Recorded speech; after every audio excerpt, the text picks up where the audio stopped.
A Universidade Federal de Goiás está desenvolvendo uma pesquisa que busca novos destinos para os resíduos da indústria cervejeira, como a inclusão na alimentação de peixes. Para conversar mais sobre essa pesquisa, nós vamos conversar agora com o Elker Denner, que é estudante de mestrado de Ciências e Tecnologia de Alimentos. Boa noite, obrigado pela sua presença. Boa noite. Eu e minha equipe que agradecemos a nossa presença aqui, que é muito importante para divulgar esse trabalho. Bom, para começar, por que se preocupar com a destinação desses resíduos da indústria que produz cerveja no Brasil? É importante sempre estar dando a destinação adequada desses alimentos, desses resíduos que diariamente são gerados na indústria do Brasil. A indústria cervejeira, ela possui produção de resíduos em diversas etapas. E esse trabalho, ele tem o foco de uma etapa, que seria o bagaço de malte. Mas no Brasil, por ter uma tendência crescente com a cerveja, né, hoje está na moda a cerveja artesanal. Então as pessoas estão produzindo cerveja dentro de casa e esses resíduos. Tem que ter essa preocupação. O governo federal também procura tá destinando esses resíduos da indústria da melhor forma possível. Existe risco de contaminação do meio ambiente com esse resíduo? Se o resíduo não for destinado adequadamente, né, ele pode gerar uma degradação ambiental muito forte. Porque você vai colocar esses resíduos em lagoas, em aterros sanitários. Hoje em dia, toda cidade existe um aterro sanitário. E esse aterro sanitário, a gente não se preocupa que daqui o futuro, qual vai ser o futuro desse ambiente.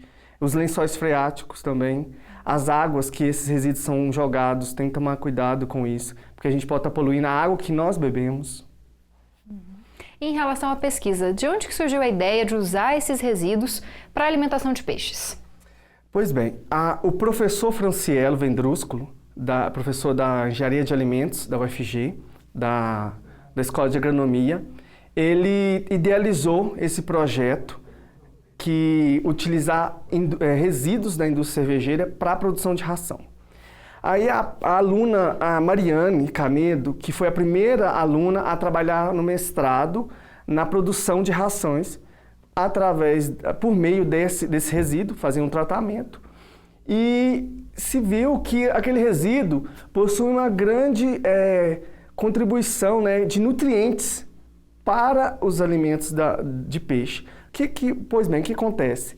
A ração de peixe, ela varia o preço, a sazonalidade de ingredientes. Então, hoje, com fortes chuvas secas, então o preço da ração varia. Então, a utilização de um resíduo, que é diariamente, está disponível para a produção de ração, ficou viável, ficou mais do que viável. E o meu professor, ele teve a brilhante ideia, né, de fazer esse projeto e foi aprovado com recurso, que esse recurso que foi o fundamental para o desenvolvimento da pesquisa. E essa alimentação, ela é interessante para o produtor, para quem tem peixes, cria peixes, ela é nutricional para esses animais também?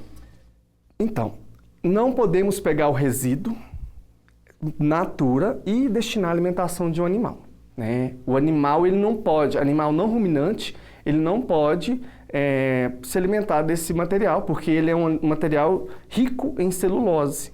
E nem todos os animais conseguem a degradação dessa celulose, a absorção desses nutrientes. Então, o que acontece? Pegamos esse resíduo e fazemos um tratamento. Esse tratamento em laboratório que é o fundamental. Os micro-organismos hoje em dia, eles são que estão sendo utilizados, desde os remédios até a alimentação, eles podem ser utilizados também na produção dessa ração. Porque ele vai destinar os nutrientes corretos, né? Ele vai estar sintetizando os nutrientes que a gente deseja na ração. Porque o que a gente procura num resíduo? É a nutrição, os nutrientes, né, que vão fornecer para os animais. Porque ele em si, ele não consegue. Se eu pegar ele, fazer o tratamento nele, eu não consigo destinar ele natura. Ainda não tem pesquisa sobre isso. Mas até futuramente a gente pode estar fazendo essa pesquisa. E também, o que acontece? Quando eu pego esse resíduo, trato ele, eu coloco ele com outros ingredientes. Então, eu estou só diminuindo um valor da ração. Eu não estou, na sua totalidade, né, destinando somente o resíduo. Eu estou me preocupando com o item da ração, que é a proteína. Que é essa proteína que é o de fundamental, porque todo animal ele precisa da proteína para a produção de músculo, que é a carne, que é o nosso maior desejo. Bom, e para finalizar, em relação ao que vocês conseguem evitar que seja jogado no meio ambiente, existe alguma estimativa da quantidade de resíduos que é possível retirar aí do meio ambiente para a produção dessa ração? Então, para mudar para ter essa perspectiva de mudança, nós temos que mudar a educação do país, óbvio, porque nós brasileiros não nos preocupamos aonde vamos destinar o nosso resíduo. Então tem que começar desde as residências, para a separação adequada dos resíduos. E por quê? Os resíduos alimentares, eles podem ser aproveitados de outras formas. Então, a indústria de alimentos em si, ela procura destinar os resíduos de alimentos dela para outros fins, para não ser chamado de resíduo, e sim chamado de coproduto. Que esse termo, quando você fala um resíduo, é algo que você não pode ser utilizado. E como você coloca como coproduto, ele pode ser adicionado em outro alimento. Então, a indústria de alimentos está crescendo.